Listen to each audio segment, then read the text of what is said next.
السلام عليكم ورحمة الله وبركاته، أخواتي خوتي الغاليين، نتمنى تكونوا بخير وعلى خير وبأحسن الأحوال. نتوما كتشاهدوا هذا الفيديو، اليوم فيديو جديد غنشارك معكم غريبة ديال البيض مصفر، البيض مسلوق.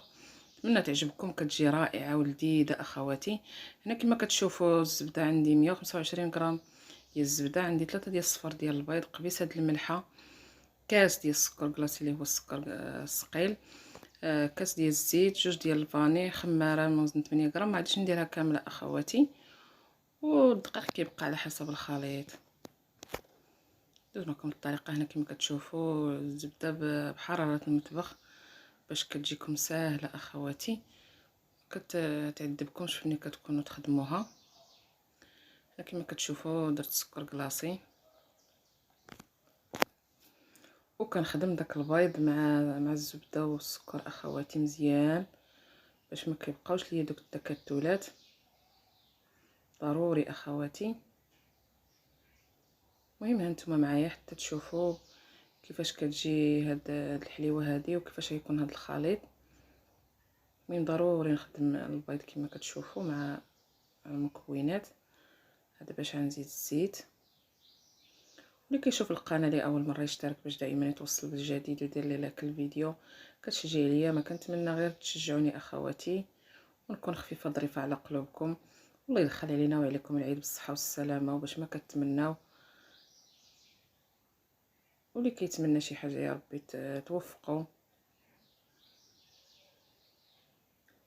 هنا كما كتشوفوا كنزيد داك الفاني، جوج ديال الفاني. وكما درتو الا ما عندكمش الفاني كما كتشوفوا ما عندكمش الفاني، ديروا ياغورت ديال الفاني حتى هو كيجي رائع فيه اخواتي. المهم كتجي زوينه بالنكهه ديال الفاني. جربوها اخواتي وتشوفوا كيفاش كيجي المذاق اللي هو رائع. المهم هنا كما كتشوفوا راه تخدم ليا داك البيض مع تخلط مع المكونات اللي درت. هنا كما كتشوفوا هذاك البيض مع الزيت مع السكر مع الفاني.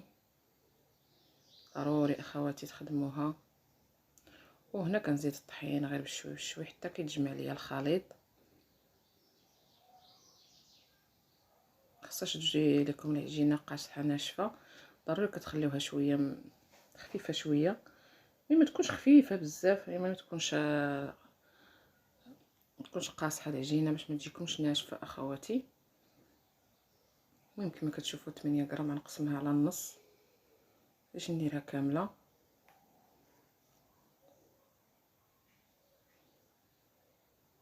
دائما العجينه ديال الحلوى اخواتي ما كتبغيش تكون قاصحه، ضروري تخليوها خفيفه شويه باش كتجيكم الحلوى زوينه. هنا كما كتشوفوا القوام ديالها كيفاش جا، كتجي رطبه اخواتي.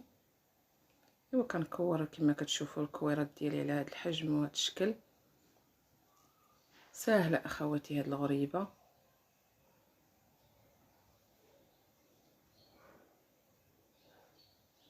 كنستمر كما كتشوفوا نصيب الكويرات على هذا الشكل.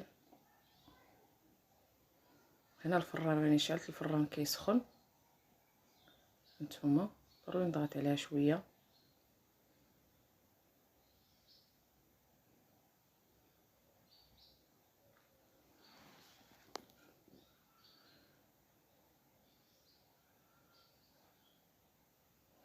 كديروا كويرات متساويه اخواتي. وهنا بعد ما جبت الطاوه ديالي ما دهنتها ما والو، ما كتلصقش ليا اخواتي هاد الحلوه. على العلم كتشدوها فيها الزبده وفيها الزيت ما كتلصقش. المهم هنا رميت الطاوه الاولى، وهنا كما شفتوا الطاوه الثانيه حتى هي رميتها، وهذه الطاوه الاولى راه طابت. كيفاش جات اخواتي؟ راه التصوير ما كيعطيش حق الصوره تكون هي هذيك. المهم راه جاو محمرين زوينين، خلاص تحمر بزاف. هنا كما كتشوفوا عندي في التزيين عندي الشوكولاط بعد ما درتو يذوب. هنا كما كتشوفوا عندي فيمو. هنا اللي لقيتو ديال الشوكولاط حتى هي كتجي زوينه ديك اللي فيها الشوكولاط. انا لقيت غير هذا الشكل هذا وفريت اخواتي. كنحكها على هذا الشكل باش غنزين الحليوه ديالي. ما كتشوفوا كيفاش كتجي من كتحكيوها اخواتي في الحكاكه. المهم الحكاكه الجهه الغليظه كما كتشوفوا. هنا غنستمر حتى نحك ديك الفيمو ديالي كما كتشوفوا. طحنتها وغندوز معكم للتزيين تشوفوا الشكل كيفاش كيجي ديال هاد الحليوه هذه اللي كتجي رائعه. هنا زدت الشوكولاته اخواتي.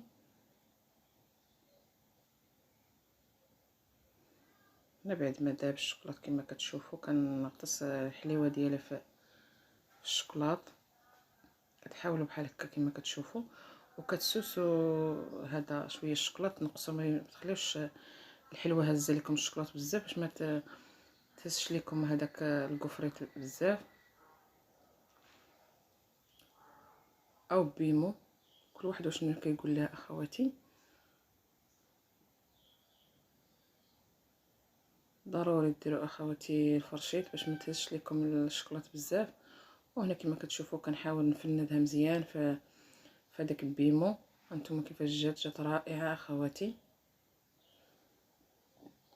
وهنا غنستمر حتى نكمل الحليوه ديالي وتشوفوا الشكل النهائي ديالها كيفاش جات،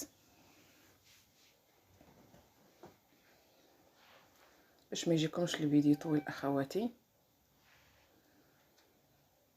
وهنا بعد ما كملت الحليوه ديالي كامله هانتوما كيفاش جات. غنهرس معكم واحد الوحده اللي جات هشيشه ورطبه اخواتي. وشكرا لكم بالصحه والراحه وجزاكم الله خيرا. نتمنى تدوزوا العيد بالصحيحه والسلامه يا ربي.